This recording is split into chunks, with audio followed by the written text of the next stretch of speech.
enchaîner maintenant avec la prochaine présentation. Je vais vous demander, s'il vous plaît, d'accueillir très chaleureusement MS Nkawa, qui va venir, merci de l'accueillir, elle est...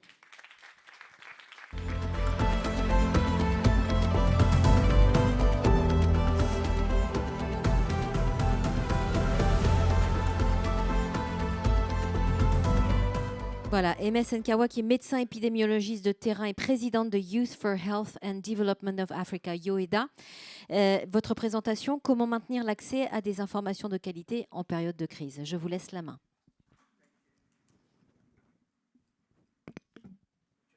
Vous pouvez, oui. Merci beaucoup, Sophie. Ils sont allumés normalement. OK, Ouais. merci beaucoup, Sophie, pour la parole. Bonjour à tout le monde. C'est un réel plaisir pour moi d'être là aujourd'hui, surtout quand j'ai reçu les emails de Léa, Caroline, Victoria. J'ai pensé en fait à une anecdote. Il y a de cela un peu plus de 30 ans, quand je suis née, le premier cadeau qu'a offert mon père à ma mère, c'était une gamme de bébé Chlorane. Et lorsque moi, j'ai accouché il y a de cela quelques années, j'ai aussi eu en premier cadeau une gamme de bébé Chlorane. Donc vous comprenez que c'est assez lourd pour moi émotionnellement d'être à la Fondation Pierre Fabre aujourd'hui.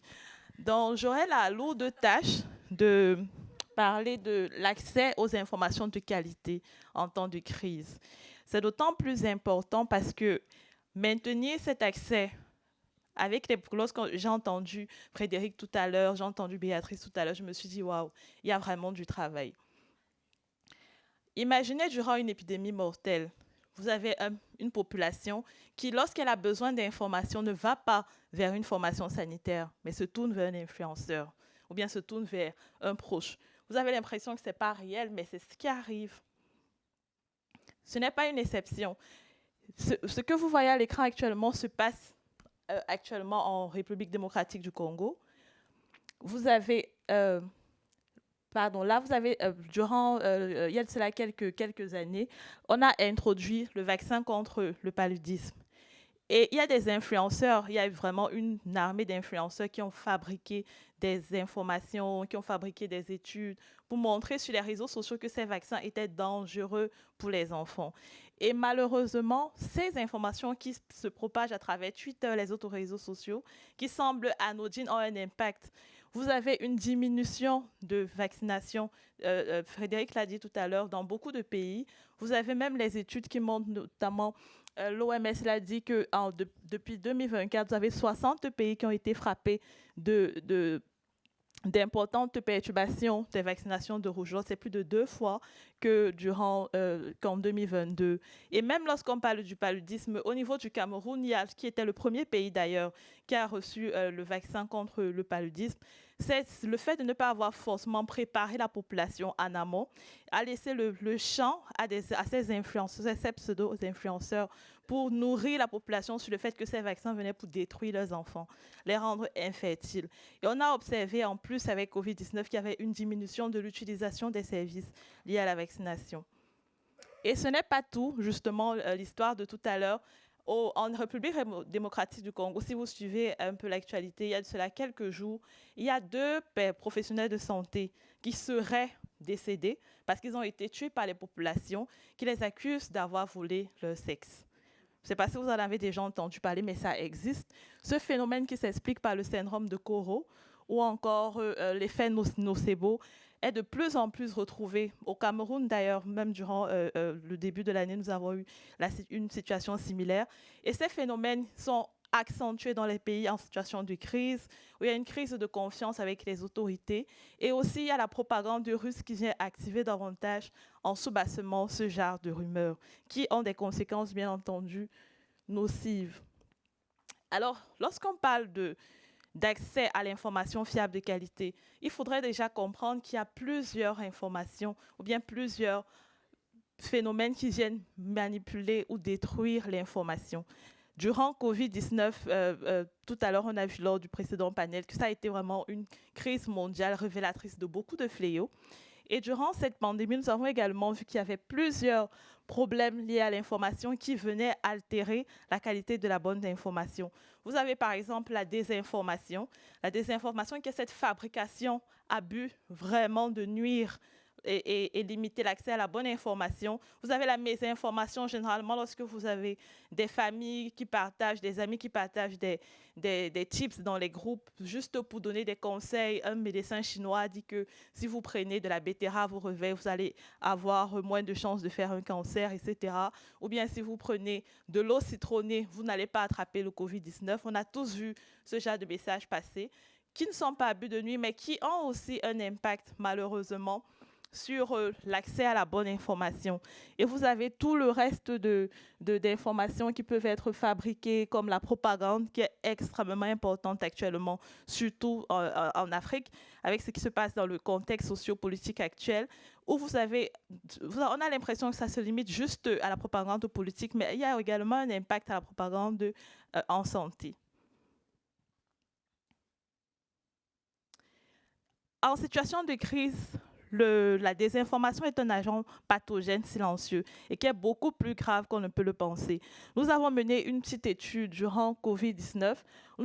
Il y avait une rumeur selon laquelle l'eau citronnée guérissait du Covid. C'est vrai qu'au niveau des pays du Sud, tout à l'heure, là, en parlant encore, on n'a pas eu autant de cas que ici, par exemple, autant de décès. Il y a beaucoup de raisons qui ont été... il y a beaucoup de causes ou bien beaucoup d'éléments qui ont été mis en place pour justifier cela. Mais par contre, il y a également beaucoup de fausses informations qui ont circulé, beaucoup de rumeurs. Et par exemple, cette rumeur sur l'eau citronnée qui guérit ou bien qui prévient le Covid-19 a touché pratiquement 2 millions de personnes en quelques heures. Mais lorsque vous venez faire ce qu'on appelle le fact-checking, c'est-à-dire la vérification des faits, qui est une triangulation de la bonne information en allant à la source où a été émise cette information-là, en contactant les spécialistes des secteurs concernés ou en faisant une revue de la littérature pour avoir des evidence-based. Vous vous rendez compte après, lorsque vous produisez un article qui vient en fait expliquer que ce n'est pas forcément vrai ce qui a été produit comme information, vous avez 3 fois moins de personnes qui vont être touchées par l'information. Et là, dans le cadre de cette rumeur sur le citron, nous avons juste 10% de personnes qui ont eu la bonne information par la suite.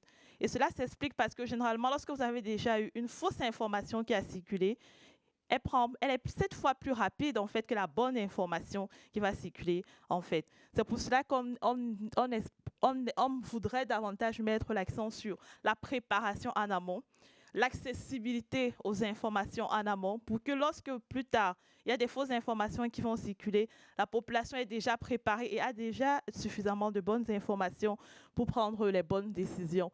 Et cela est d'autant plus grave parce que il y a des zones à multiples vulnérabilités. Vous imaginez, il y a déjà des systèmes de santé qui ne sont pas assez développés. Vous êtes encore en situation de crise, parfois humanitaire, et de déficit en fracture numérique et informationnelle.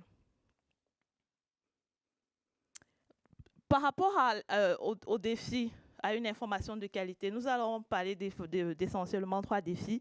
Le premier défi, c'est l'accès. On aura beau mettre en place, tout à l'heure, il y avait de très brillantes présentations sur les technologies et tout, mais malheureusement, vous avez une énorme fracture numérique qui est encore présente. Vous avez plus de la moitié de la population, généralement, qui n'a même pas accès à un téléphone portable qui est connecté.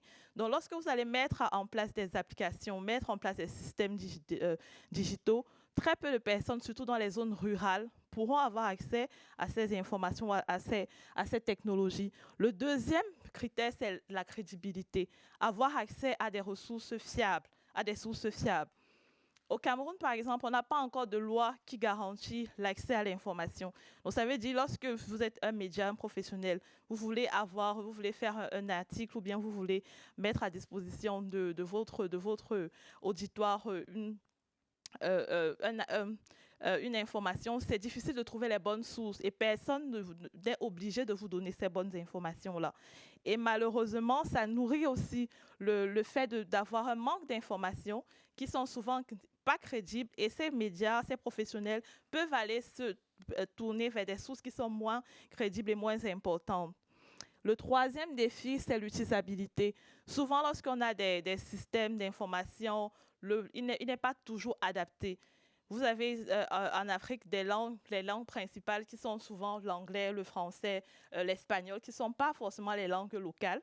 Et lorsque vous avez des solutions qui sont dans ces langues-là. Elles n'arrivent pas toujours aux populations qui sont vraiment qui en ont vraiment besoin dans les différentes localités. Mais par rapport à ces défis, il y a des solutions qui existent. Par exemple, au niveau du Cameroun, vous avez le système d'information normal, qui bien qu'il ait le système d'information sanitaire qui essaye de faire remonter les informations de façon globale, que ce soit de la communauté jusqu'au niveau central et à l'international, et avec un retour d'information. Et lorsque vous avez une crise particulière, une urgence de santé publique ou bien une situation extrême, il y a des rapports de situation qui sont mis en place pour informer les professionnels de santé, informer les populations et informer les différents médias. Cependant, c'était important pour moi de faire ce rappel parce que l'idée, ce n'est pas de montrer juste ce qui ne va pas. Il y a aussi beaucoup de choses qui vont bien. Par exemple, là, c'est une photo qui a été prise en 2022 dans l'extrême nord du Cameroun. L'extrême nord du Cameroun, actuellement, a une crise. Nous avons la secte terroriste de Boko Haram depuis une dizaine d'années, du coup, qui rend encore plus difficile l'accès aux soins de santé primaires et aux soins de santé de façon globale. Là, il y avait une femme qui est décédée. Elle était enceinte, le temps de se rendre à la formation sanitaire qui était à 3-4 km de sa maison, elle est décédée. Et dans ce cas, il y avait une investigation pour maîtriser les causes de décès afin d'éviter de prochains décès dans la communauté. Nous avons réalisé cette autopsie verbale avec son mari pour comprendre pourquoi il les sensibiliser aussi sur la nécessité d'utiliser les formations sanitaires. On se rend compte qu'il y a vraiment énormément de problèmes, mais il y a aussi beaucoup de potentiel. Parce que dans cette même région, bien qu'elle soit en crise, il y a de la population qui est extrêmement jeune, vous avez un fort potentiel et des efforts aussi d'électrification, de développement, dont nous ne voulons pas juste faire passer le message dans les situations en crise, tout va mal. Il y a également beaucoup d'espoir et beaucoup de belles choses. Yoeda, tout à l'heure, Sophie a présenté Yoeda. Nous, à notre niveau, en tant qu'organisation de la société civile, nous essayons de contribuer en mettant en place des actions telles que nous avons une application qui s'appelle Yoeda Care, qui rend disponible des informations spécifiques pour des personnes à des problèmes spécifiques et qui les met en contact avec des professionnels de santé en ligne. Nous faisons également un gros travail de sensibilisation. Là, par exemple, c'était dans le cadre du lancement des campagnes de vaccination contre le paludisme au Cameroun, où on travaillait avec les enfants. Et également, nous avons un site de vérification des faits. Ça veut dire lorsque vous allez sur Internet, vous tapez Yoeda Health Solution, vous pouvez poser des questions sur des rumeurs qui circulent et nous allons avec nos experts faire des vérifications et produire des articles pour dire attention, voilà la bonne information. C'est également important aujourd'hui de rappeler qu'il ne faudrait pas qu'on perde de vue qui est la cible principale.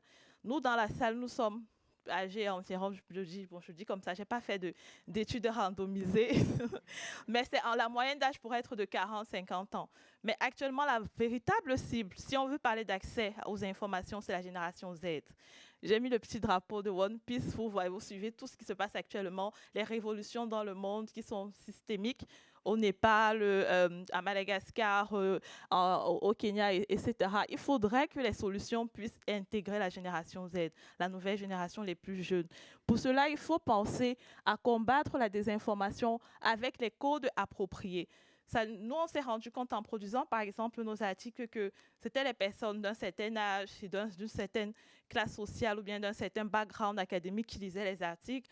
Mais les personnes vraiment qui sont sur les réseaux sociaux, ces jeunes-là, si vous faites des articles compliqués, ils s'en fichent. Il faut aller sur TikTok.